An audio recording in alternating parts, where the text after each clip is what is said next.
Assalamualaikum warahmatullahi wabarakatuh. Allah Subhanahu wa taala menyebutkan dalam Al-Qur'an waktu-waktu istimewa, wadduha, wal asri, wal laili, wal fajri, dan seterusnya. Kemudian Allah juga menyebutkan bulan-bulan istimewa, bulan hurum atau Asyhurul Hurum, bulan Ramadan. Allah juga menyebutkan kota-kota dalam Al-Qur'an. Udkhulu Misra insyaallah, Misr, wa hadzal baladil amin, Makkah. Allah juga menyebut negeri Syam dalam ayat wattini wazaitun, demi buah tin dan buah zaitun yang banyak tumbuh di negeri Syam. Pada kesempatan ini saya akan mengajak antum semuanya untuk mentadaburi surat yang di dalamnya Allah Subhanahu wa taala bersumpah menyebutkan hewan istimewa yang digunakan sebagai kendaraan dalam ibadah paling mulia dalam Islam, yaitu jihad, yang mana karakternya ada 5 ya. Kita diajak oleh Allah Subhanahu wa taala mentadaburi 5 ayat pertama tentang karakter kuda perang itu, di mana Allah Subhanahu wa taala bersumpah dengan kuda perang karena punya sifat yang istimewa. Mari kita mulai. Bismillahirrahmanirrahim.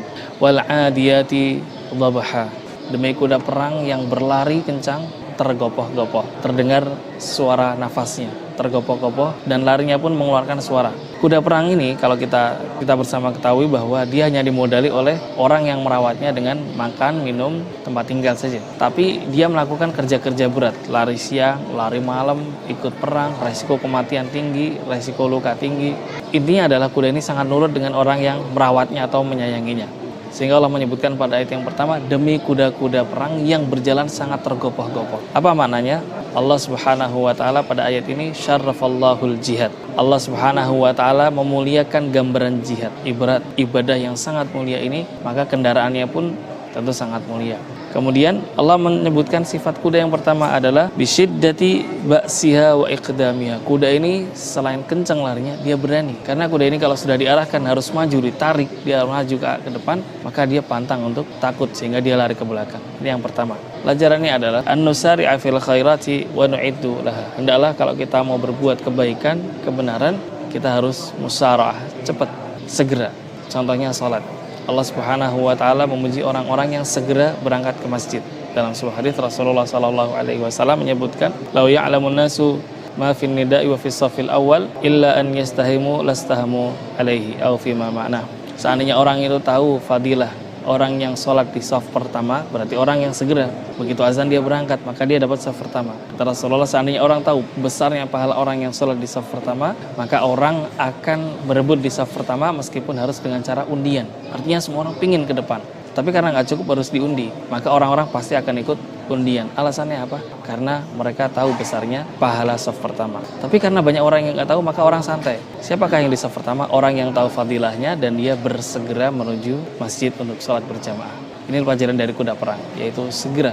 Kalau Allah perintah segera ada kemampuan, segera untuk haji, segerakan bayar hutang, segera laksanakan umrah, bayar zakat apabila sampai pada nisab dan telah sampai 1 tahun dan seterusnya. Yang kedua, Allah Subhanahu wa taala melanjutkan, fal muriyati qadha wa aqsama bil khayli allati tuqidu bihawafiriha an-nar, yaitu kuda-kuda perang yang kalau lari berjalan di atas padang pasir yang sangat panas, kemudian kukunya atau kuku besinya, kaki besinya ini terkena batu, maka batunya akan memercikkan api. Ada bayangkan kalau batu sama memercikkan api berarti sangat kencang atau keras sekali benturannya. Kuda ini Allah ceritakan kalau dia berlari sangat kencang dan kakinya ini menghentak di atas batu, maka akan memercikkan api. Allah bersumpah dengan hal ini. Apa artinya? Al-himmatu wal quwwatu wal iqdam. Hendaklah kita kalau punya keinginan kebaikan, maka kita punya himmah, punya visi, punya keberanian, dan punya kesungguhan dalam kekuatan. Artinya kalau mengerjakan amal soleh, bukan sisa waktu, bukan receh, bukan yang paling sedikit, bukan. Tapi dia berikan waktu yang terbaik dari sekian waktu yang dia miliki. Dia berkorban dengan harta, bukan asal berkorban, yang penting berkorban, bukan. Tapi dia berikan, dia khususkan, karena kita bisa tadabbur dalam ayat ini, bahwa kuda yang dikasih makan aja dan dikasih minum, dikandangin, dilatih, ketika datang perintah jihad dia dibawa lari ke medan perang, dia larinya bukan asal-asal, yang penting sampai, bukan, tapi dia lari sekecang-kencangnya, dihentakkan kakinya sampai digambarkan oleh Allah Subhanahu wa taala keluar percikan api. Kemudian yang ketiga, Allah Subhanahu wa taala melanjutkan, fal mughirati subha. Allah bersumpah, tughiru 'alal a'da'i waqtas sabah. Kuda-kuda perang ini seringkali diajak berjihad, siap menyerang di waktu sabah, waktu pagi. Dalam tafsir Ibnu Katsir, beliau menyitir sebuah hadis Rasulullah Sallallahu Alaihi Wasallam di mana Rasulullah kalau menyerang sebuah pasukan atau musuh, Rasulullah menunggu pagi, yatasamma'ul adzan, ya, nunggu kedengaran azan atau tidak. Kalau tidak terdengar azan, padahal sudah masuk waktu subuh, artinya negeri itu tidak ada sipil muslim, maka Rasulullah menyerang di waktu subuh. Kenapa menyerang di waktu subuh? Karena waktu subuh ini beda pandangan antara dua orang kafir dan orang mukmin. Orang kafir waktu subuh adalah waktu capek, karena waktu malamnya dia begadang, dia bermusik, dia berjoget, dia minum minuman keras, dia senang-senang di waktu malam karena gelap. Banyak orang tidak tahu kalau dia bermaksiat atau dia selingkuh misalnya, dia pilih waktu malam. Maka waktu pagi adalah waktu paling capek, dia gunakan untuk istirahat. Nah, waktu inilah digunakan oleh Rasulullah Shallallahu Alaihi Wasallam untuk melakukan serangan yang disebut dengan serangan fajar, sehingga musuh sedang terlena, kaum muslimin mampu mengalahkan musuh.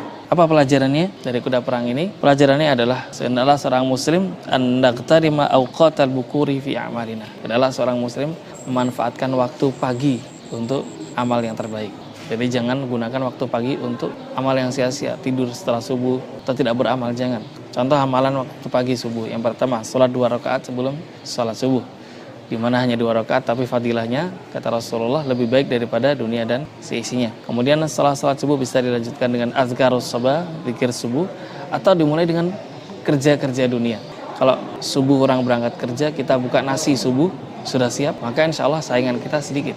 Kita bayangkan kalau orang kerja jam 7, cari sarapan jam 6, kita buka dari jam 5, maka insya Allah kita mendapatkan pasar yang besar.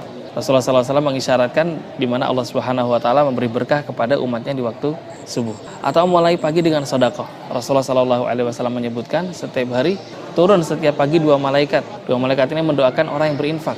Allahumma ati munfiqan khalafa. Ya Allah yang berinfak gantilah. Jadi pelajaran dari ayat yang ketiga ini adalah kita manfaatkan waktu pagi. Sedangkan kuda diajak keluar pagi pun dia bukan ngantuk-ngantuk, dia lari kencang-kencangnya, tenaganya kuat, padahal waktunya orang tidur. Yang keempat, fa'atharna bihi naqa'ah. Kuda yang menerbangkan debu-debu. Ya, jadi kalau kuda itu lewat, kudanya udah lewat, debunya masih sisa. Artinya apa? Debu ini sangat bermanfaat karena kuda ini kuda perang.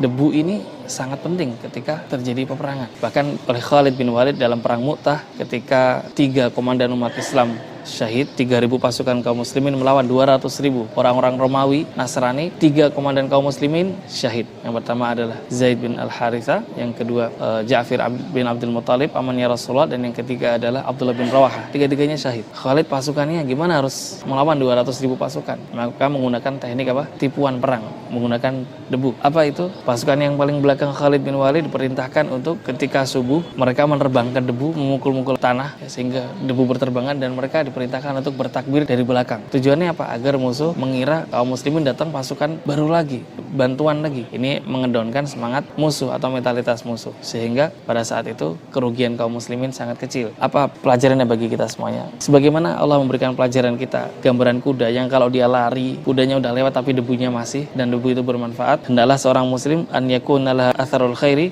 fil mujtama. Hendaklah seorang muslim ini punya tinggalan kebaikan bagi sebuah masyarakat. Dia boleh saja sudah meninggal, atau dia boleh saja sudah hijrah, pindah tempat tinggal, tapi pengaruhnya masih berasa. Semenjak ada dia di situ, sholat subuhnya ramai. Semenjak ada dia di situ, orang-orang fakir terbantu, orang-orang nganggur dapat pekerjaan. Meskipun orangnya sudah meninggal, tapi asarnya, debunya masih dirasakan. Yang terakhir adalah fawasatna bihi jam'ah. Dari kata wasat artinya tengah. Maksudnya adalah orang-orang penunggang kuda ini ngajak kuda untuk sampai pada posisi paling strategis, di tengah-tengah jantung musuh, di mana sebuah operasi militer itu dikendalikan di tengah. Kuda ini sampai ke tengah-tengah musuh. Di mana untuk sampai ke situ berat karena pasti dijaga paling ketat.